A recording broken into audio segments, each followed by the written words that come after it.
The three women told me they're still very much affected by what their doctor did to them, even years later. They say they don't understand how he was allowed to continue practicing medicine, even after admitting he abused them. He says he learned his lesson and deserved that second chance. Yeah, I'm not proud of it, but at least I did admit that I did wrong, and I accepted the punishment for it.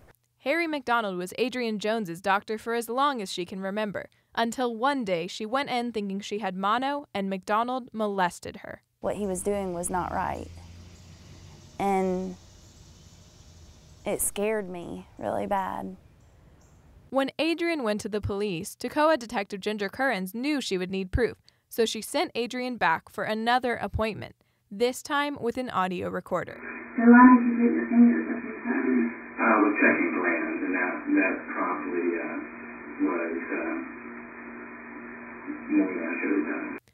And his comment that he thought it was too good to be true? And that was fine. I apologize about that. I thought, bingo, we got you.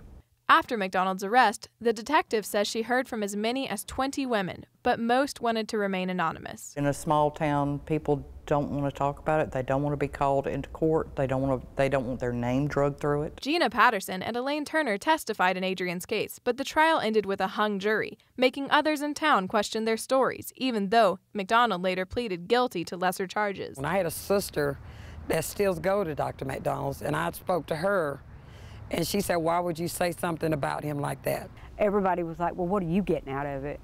Absolutely nothing. It was shocking that people still didn't believe that he did that. Meanwhile, McDonald got to keep his license with the conditions that he wear gloves and have a chaperone during exams.